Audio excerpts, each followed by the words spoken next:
Assalamualaikum warahmatullahi wabarakatuh. Perkenalkan, nama saya Adrian Penatar serta dua orang dari kelompok kami yaitu Fikri Majid dan Saka Wijaya. Di sini kami akan mempresentasikan tugas besar Big Data yaitu menganalisis dataset Alzheimer. Untuk latar belakangnya di sini, Alzheimer merupakan penyakit neurodegeneratif yang menyebabkan penurunan fungsi kognitif dan memori. Penyakit ini menjadi salah satu penyebab utama demensia di seluruh dunia. Peningkatan jumlah kasus Alzheimer menimbulkan tantangan besar bagi sistem kesehatan global. Lalu di sini ada 3 pertanyaan bisnis. Yang pertama, faktor apa saja yang paling berpengaruh dalam perkembangan Alzheimer? Lalu yang kedua, bagaimana pola demografis mempengaruhi prevalensi Alzheimer? Lalu yang terakhir, bisakah kita mengembangkan model prediksi yang akurat untuk diagnosis Alzheimer dini? Di sini kami menggunakan dataset dari sumber Kaggle dengan nama Alzheimer Disease Dataset yang berisi informasi kesehatan dari 2.149 pasien dengan ID unik dari 4.751 hingga 6.900. Dataset ini dapat digunakan oleh peneliti dan data science untuk mengeksplorasi faktor-faktor terkait Alzheimer dengan total jumlah rekor yaitu 2.149 baris. Pertama, kami menginstal library bernama PySpark. Setelah menginstal library bernama PySpark tersebut, kami mengkoneksikan antara Google Colab dengan Google Drive agar nanti filenya dapat diimport. Setelah itu, kita import library yang telah terinstall tadi, lalu menginisialisasikan dengan nama Alzheimer's Data Analyst. Setelah itu kami import library-library yang dibutuhkan seperti PySpark Panda, Pandas, NumPy, Seaborn, Matplotlib, serta Scalemetric. Lalu kita import dataset yang ada di Google Drive tadi. Di sini nama datasetnya Alzheimer Disease Data. Lalu kita membaca 5 data pertama, kurang lebih seperti ini. Lalu setelah membaca 5 data pertama, kami melihat informasi dari dataset tersebut.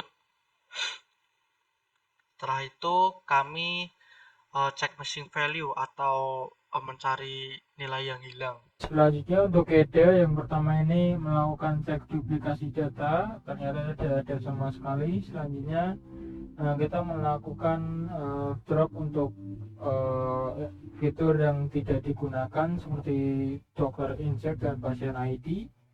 Selanjutnya untuk melihat statistik deskriptif dari datanya.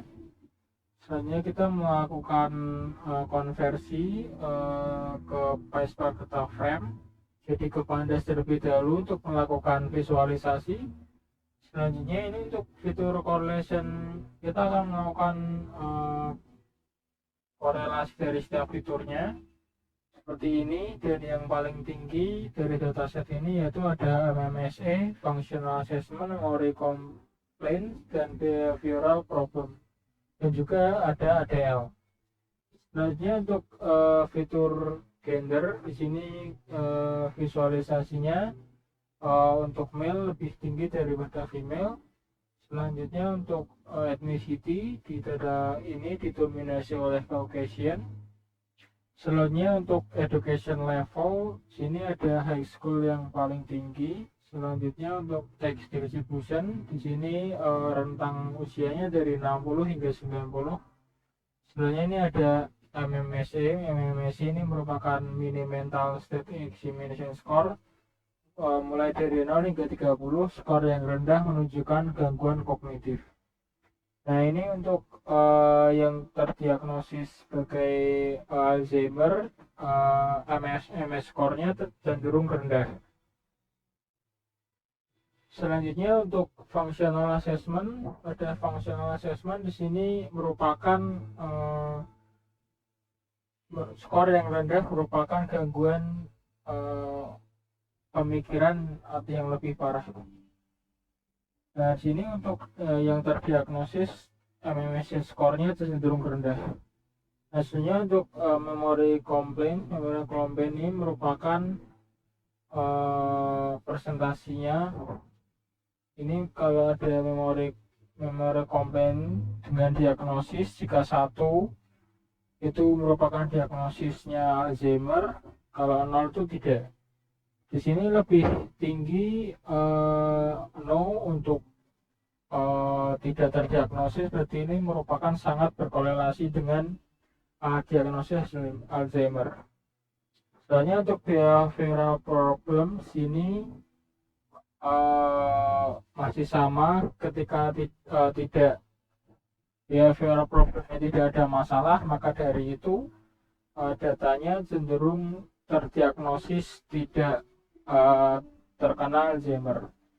Sebenarnya untuk ADL merupakan gangguan yang kehidupan sehari-hari antara 0 hingga 100, 0 hingga 10 maksudnya rentangnya. Di sini untuk yang terdiagnosis Alzheimer cenderung rendah untuk ADL skornya. Sebenarnya untuk imbalance data, kita melakukan imbalance data dengan menyetarakan antara nilai terdiagnosis dan tidak terdiagnosis. Ini yang awalnya terdiagnosis hanya 35,4%, yang tidak terdiagnosis 64,6%. Nah, kita melakukan handling imbalance data dengan menggunakan SMOTE. Nah, ketika kita melakukan handling data dengan SMOTE, kita telah memiliki data yang balance. Nah, sudah 50 untuk terdiagnosis dan 50 untuk tidak terdiagnosis.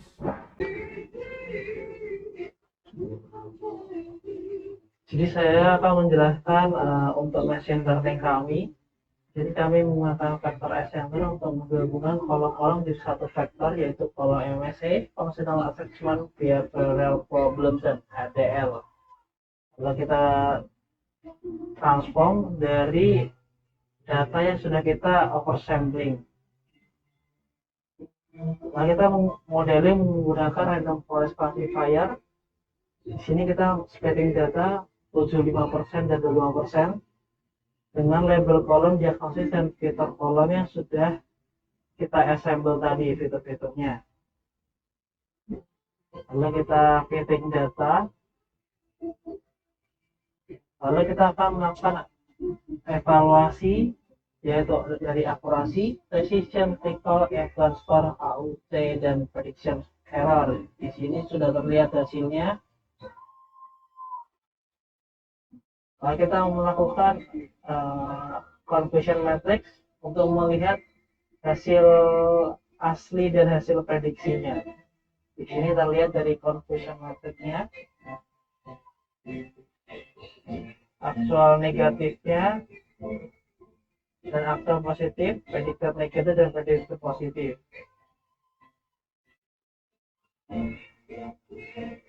Sekian dari saya, terima kasih.